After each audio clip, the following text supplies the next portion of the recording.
Level 1.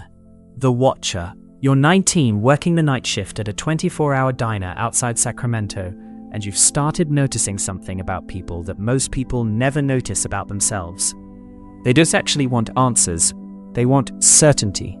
There's a difference, and almost nobody can articulate it, but you can feel it in every conversation you have with the regulars who sit at your counter at 2 a.m., the insomniacs, the recently divorced, the ones whose kids stopped calling. They don't want you to solve their problem. They want you to tell them with total confidence what's true. You start testing this, small experiments. You tell a regular named Walter that his back pain is from holding tension related to a decision he hasn't made yet, something you invented on the spot, with zero basis, delivered in a calm and certain voice. He comes back 3 nights later and tells you that you were right. He'd been avoiding telling his daughter he was selling the house. He felt lighter since their conversation. You didn't help him. You said something vague and confident, and his own mind did the rest. But he believes you helped him, and that belief is now attached to you specifically. You start reading psychology textbooks from the library, but more usefully, you start reading transcripts, court records, journalistic exposés, the testimony of survivors describing how it happened to them. You're not reading them the way other people read them. You're reading them as a manual. You take notes. You start to understand the architecture: isolation, intermittent reward, manufactured crisis, a hierarchy of belonging that always has one more level just out of reach. You don't have a plan yet. You just have an unsettling clarity about what's possible, and a complete absence of anyone in your life who would notice if you started building something. Level 2. The Circle. You're 22. You've moved to a small rented house outside Eugene with 4 roommates you met through a meditation group you started attending.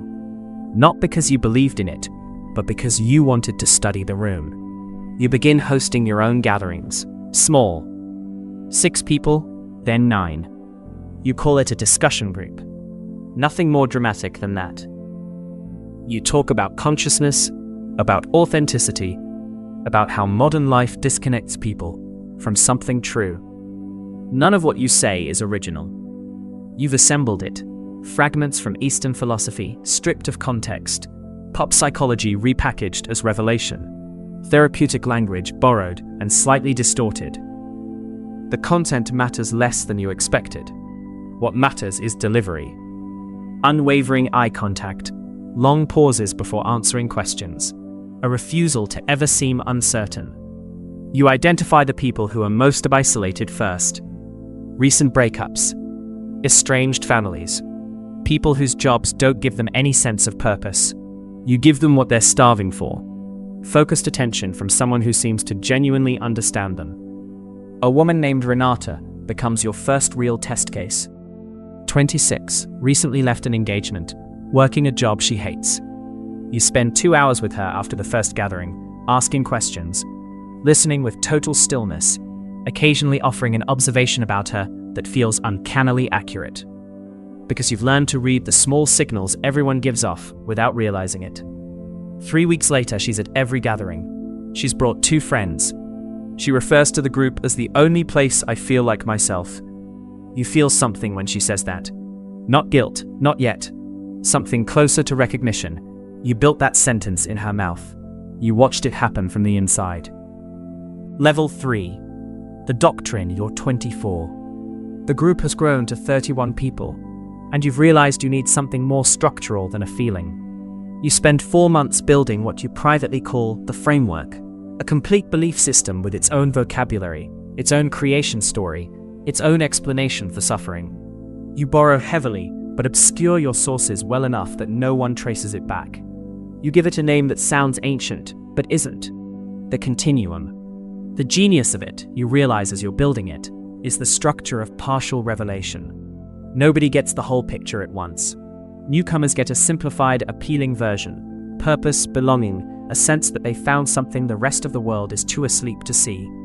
Only after months of demonstrated loyalty do you reveal the next layer, which recontextualizes everything they thought they understood and makes the previous layer feel like training wheels. This does 2 things you've calculated carefully. It creates a permanent sense of being almost there, which keeps people working for the next revelation rather than questioning the current one. And it makes leaving feel like abandoning years of accumulated understanding, a sunk cost too large to walk away from. You introduce a ritual. Members write down their deepest fear on a piece of paper and read it aloud to the group. You frame this as vulnerability, as trust building. What it actually is data collection. You now know exactly what every person in the room is afraid of, and fear, used precisely, is the most reliable lever you've found. You start sleeping 4 hours a night, not from anxiety, from momentum. Level 4. The Severance. You're 26. Membership has crossed 60 people, and you've begun what you think of, in your private notes, as the severance phase. You start gently at first, suggesting that members' families don't understand the work, that old friendships are anchors to a version of yourself you're outgrowing. You never say cut them off. That would be too obvious, too easy to resist. Instead, you create situations where the choice presents itself naturally. A mandatory retreat that conflicts with a family holiday. A teaching that frames skepticism from outsiders as evidence of the outsider's own unexamined fear. Members start missing Christmas, missing weddings. A young man named Theo stops speaking to his sister entirely after she expresses concern about the group.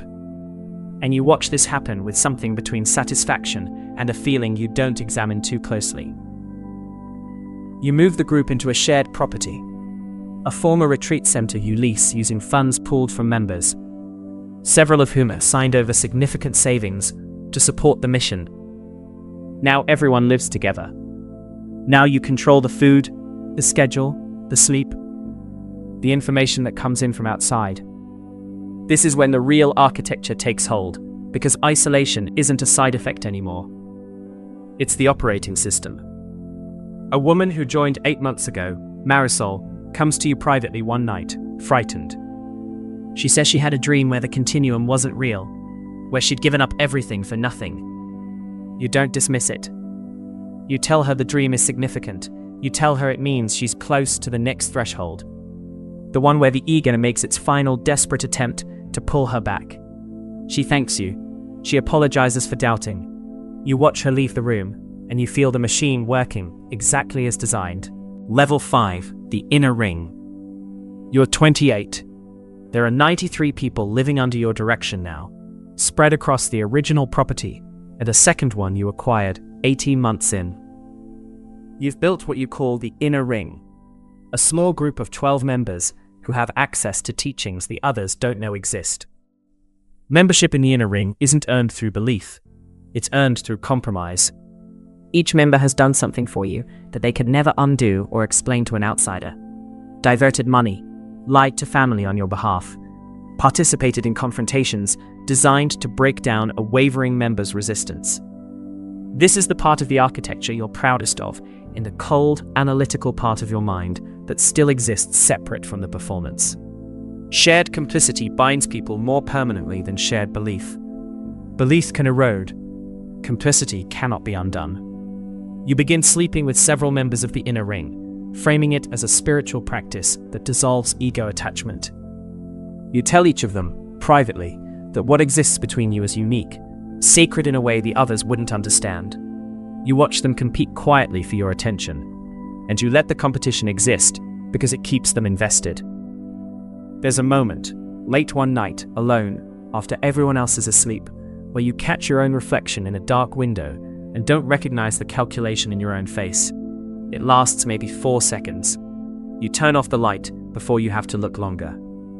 The money is substantial now. Property, donations, members signing over inheritances for the work.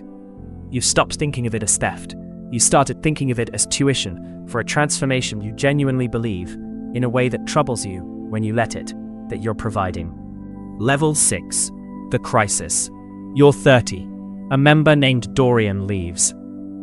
This is the first real departure in 2 years, and it terrifies you in a way you don't expect, because you'd convinced yourself the structure was airtight. Dorian was in a ring. Dorian knows everything, the financial structure, the manufactured rituals, the late-night conversations where you've admitted, in unguarded moments, that you built all of it. You don't sleep for 3 days. You run scenarios. You consider, seriously, having someone from the inner ring intercept him before he can talk to anyone. Not violence, you tell yourself, just persuasion, just a conversation to remind him what he'd be giving up, what he'd be exposing about himself in the process. You send 2 members to find him. They don't use force, they don't need to. They remind him of every compromising thing he's done over 4 years, every secret he's complicit in, every family relationship he's already burned. They tell him with complete sincerity that the outside world will never understand what he experienced here, that he'll spend the rest of his life trying to explain something inexplicable to people who will look at him like he's broken. He comes back, not because he believes anymore. You can see it in his eyes. The believing is gone. But because he's run the math, and the cost of staying is lower than the cost of leaving. You've built something that doesn't require belief to sustain itself. It only requires that leaving be worse than staying. You understand in this moment that you've crossed into something you can't walk back from. The original justification that you were giving lonely people structure and meaning has fully dissolved. What's left is control, maintained by whatever means the situation requires. You don't examine this too closely. You've gotten very good at not examining things. Level 7. The Outside Eye. You're 32. A journalist named Priya starts asking questions. She spent 4 months interviewing former members, people who left in the early years, before the architecture tightened, before complicity became the binding agent. They talk to her because they finally have enough distance to name what happened to them. She has documents. She has financial records obtained through a former member's testimony. She has, most dangerously, a recording of you describing the partial revelation structure to a new inner ring member, explaining it not as spiritual teaching, but as a deliberate technique. You find out through a member whose cousin works at the publication. You spend a full day in your private quarters, not eating, running the calculation you're best at. What can actually be proven? What's merely suspected? What story can be told that reframes everything as misunderstanding rather than design? You hold an emergency gathering. You tell the full community that an outside force, frightened by the depth of their transformation, is trying to destroy what they've built together. You invoke the framework's own mythology, the predicted resistance from the unenlightened world, the persecution that always comes before the final threshold. You watch 93 faces nod in unison, and you understand that you've built something strong enough to survive direct evidence of its own construction. 2 members leave after the article publishes, 91 stay, and several of them write you letters expressing renewed devotion, as if the exposure itself proved the truth of what you'd built. This should comfort you. It doesn't. For the first time, you understand that the machine has outgrown your intention for it. It would survive without you now. It might even survive against you, if you ever tried to dismantle it yourself. Level 8. The Successor Problem. You're 35. The community has split across 3 properties, merely 200 people total, and you've started to feel something you didn't anticipate when you began. Exhaustion that has nothing to do with sleep. The performance never stops. Every interaction requires the same unwavering certainty, the same calculated stillness, the same total control over your own face that you've maintained the 16 years. You've forgotten, somewhere in the accumulation of years, what your actual face looks like when no one is watching. A man named Aurelio, 24 years old, has emerged as your most devoted inner ring member.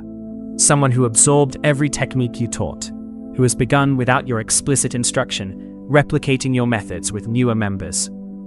You watch him do to a 19-year-old exactly what you did to Renata 16 years ago, and something in you that you thought was fully dead responds with a kind of horror you can't act on. Because acting on it would require admitting what you built and why.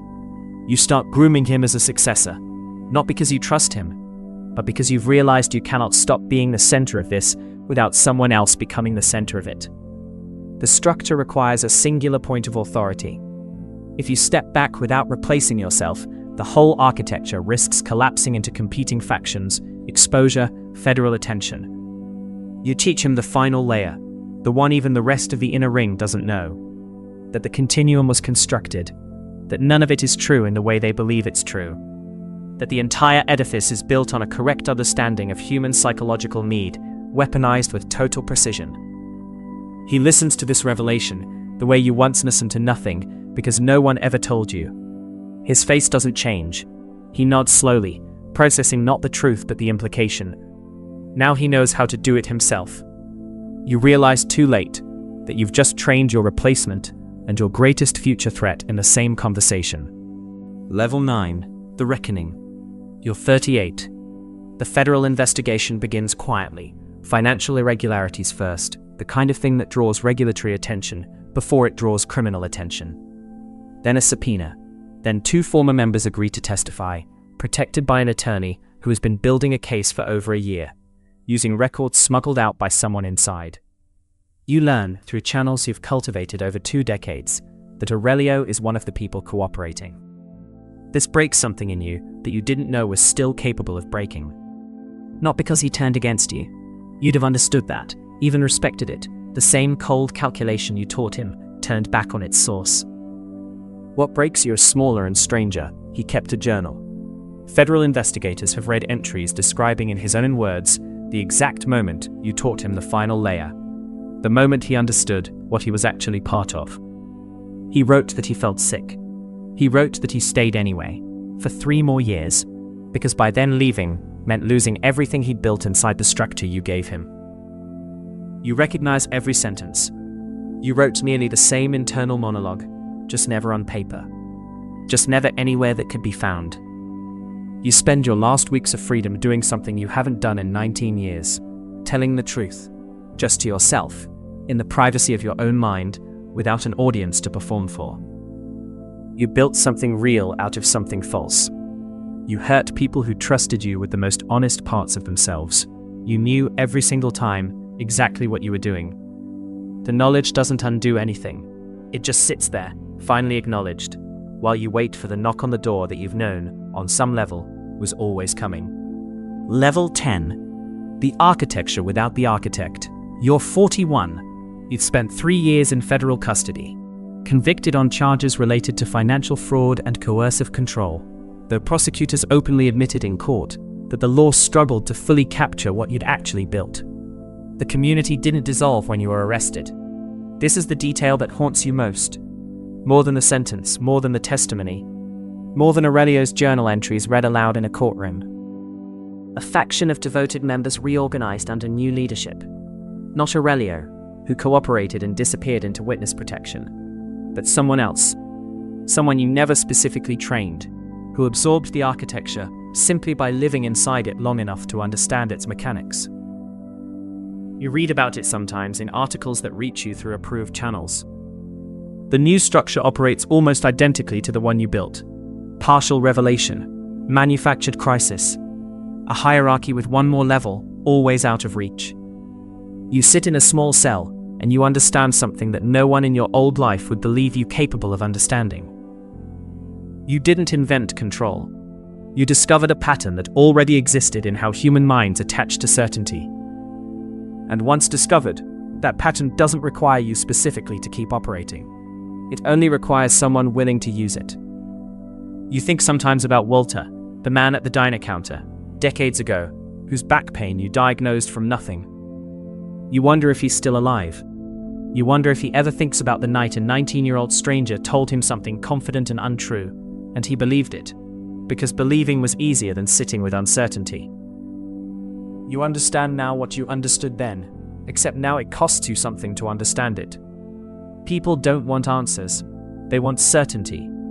You were just the first person cruel enough, in your particular life, to give it to them on purpose.